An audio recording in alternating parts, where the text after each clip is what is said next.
జీవితం ఏమవుతుందో అనే అభద్రతా భావంతో ఉండే కంటే నేను సాధించగలనని మైండ్ సెట్ చేసుకొని ఎక్కువ దృష్టి పెట్టాలి. నేను అక్కడే సక్సెస్ అయ్యాను అని ప్రముఖ సినీ నటుడు చిరంజీవి చెప్పారు. వ్యక్తిత్వం, ప్రవర్తన, మంచితనం అనేవి అదనపు ఆకర్షణలు. మీద మనం ఆలోచించుకుంటే కనుక చాలామంది ఇలాంటి అవేర్నెస్ లేక, ఇలాంటి షర్ణి లాంటి వాళ్ళు ఇచ్చేటువంటి పుస్తకాలు వాళ్ళకి గైడ్ చేయక, లేకపోతే గురువులు గైడ్ చేయక, లేకపోతే వాళ్ళుగా ఆ షిఫ్ట్ అనేది తెలియక అదే గానుగులాగా అదే కష్టంతో అలాగే జీవితాన్ని వెళ్ళదీసే వస్తారు. అట్లాగే ఏదో టైంలో రిటైర్డ్ అయిపోతారు, జీవితం చాలిస్తారు, ఇది చాలు ఈ జన్మకి ఇంతే అనుకుంటారు. అది కరెక్ట్ కాదు. మైండ్ షిఫ్ట్ చేయటం మూలంగా కష్టపడే మనస్తత్వం ఉంటే, నీ ఇష్టమైనటువంటి ప్రొఫెషన్లో కనుక నువ్వు ఉండగలిగితే ఆ రాణింపు, ఆ వెళ్ళే హైట్స్ అది వేరే. అంటే ఉదాహరణకి నేను చెప్పుకుంటే, నా గురించి సాదాసీదా కుటుంబంలో పుట్టి ఒక మామూలుగా ఒక డిగ్రీలో యావరేజ్ మార్కులతో చేసిన తర్వాత ఏం చేయాలి, ఎలా చేయాలి అని అనుకుంటే, నా తల్లిదండ్రులు నన్ను గైడ్ చేసేంత నాలెడ్జ్ కూడా వాళ్ళకి లేదు. అలాంటి టైంలో నాకు అనిపించింది, నాకు చిన్నప్పటి నుంచి ఇంట్రెస్ట్ యాక్టింగ్. 10th క్లాస్ చదువుతున్నప్పుడు ఒక డ్రామా వేశాను, బెస్ట్ యాక్టర్ వచ్చింది. కాలేజ్ డేస్లో ఇంకో డ్రామా వేశాను, అది బెస్ట్ యాక్టర్ వచ్చింది. అది documented, it's that full proof. So నాకు అనిపించింది, ఓహో మనలో గొప్ప నటుడు ఉన్నారనమాట, మనం కనుక ట్రై చేస్తే సినిమా ఇండస్ట్రీలో ఒక లెవెల్లో ఉండొచ్చు అనమాట.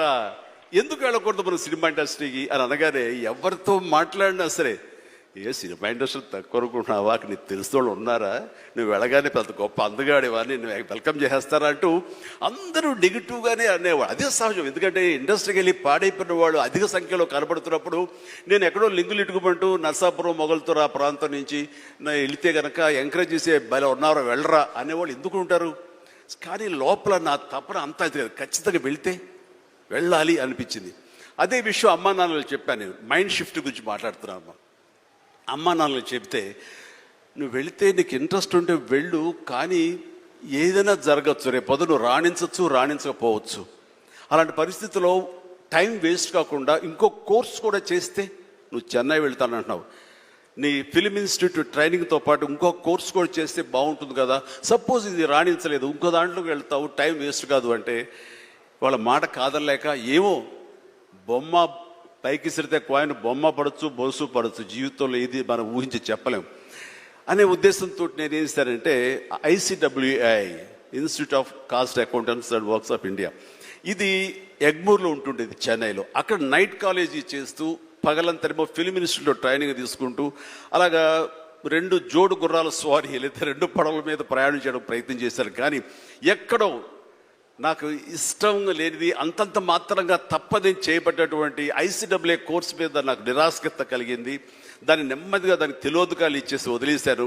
ఆ తర్వాత ఫిలిం ఇన్స్టిట్యూట్లోనే నేను ఏమైనా చేయాలి, చావో రేవో బతుకో చావు ఇక్కడే ఉండాలి, మనం ఇందులో చేయాలి. ఎప్పుడైతే నేను ఒక డెసిషన్ తీసుకున్నానో, నన్ను నేను ప్రూవ్ చేసుకోవడానికి నేను కష్టపడి పనిచేయాలి, నేను ఇందులో సాధించాలి, ఏమైనా అయ్యి తీరాలి అంటూ చాలా స్ట్రాంగ్గా నేను అనుకున్నాను. లేకపోతే నాకు జీవితం లేదు అనుకున్నాను.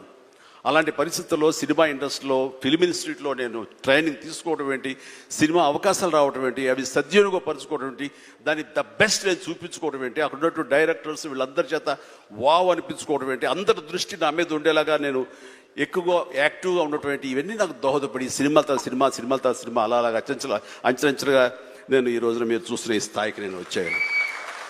ఇక్కడ ఏంటంటే, ఏమైనా సరే 2 చేద్దాం, జీవితం ఏమవుతుందో అనే అభద్రతా భావంతో ఉండే కంటే, కాదు ఖచ్చితంగా అనుకుంటే సాధించవచ్చు, నాలో టాలెంట్ మీద నాకు నమ్మకం ఉందని సాధించగలరు, కాబట్టి అది వద్దు అనుకుంటూ మైండ్ షిఫ్ట్ చేసుకుని దీని మీద ఫోకస్ పెట్టాను సరే, అక్కడ నేను సఫలీకృతునయ్యాను.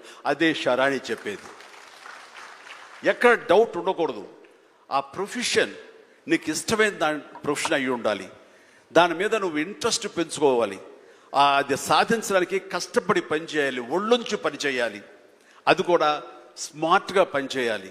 వీటన్నిటితో పాటు మన వ్యక్తిత్వం, మన బిహేవియరు, మన మంచితనం, ఇవన్నీ కూడా యాడెడ్ ఫ్లేవర్, అది చక్కటి అందాన్ని ఇస్తాయి నువ్వు వెళ్తున్న ఈ బాటలో. అది చాలా ఇంపార్టెంట్.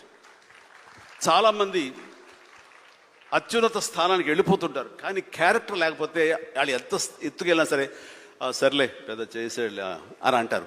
అది ఎంత లేదన్నా సరే ఆ క్యారెక్టర్ కూడా నీకు లేని అందాన్ని తీసుకొస్తుంది. నీ కష్టానికి మరింత అందం ద్విగుణీకృతం అవుతుంది, నీ ఫలితం కూడా అంత బాగా ఉంటుంది. కాబట్టి మైండ్ సెట్కి షిఫ్ట్ అనేది చాలా చాలా అవసరం.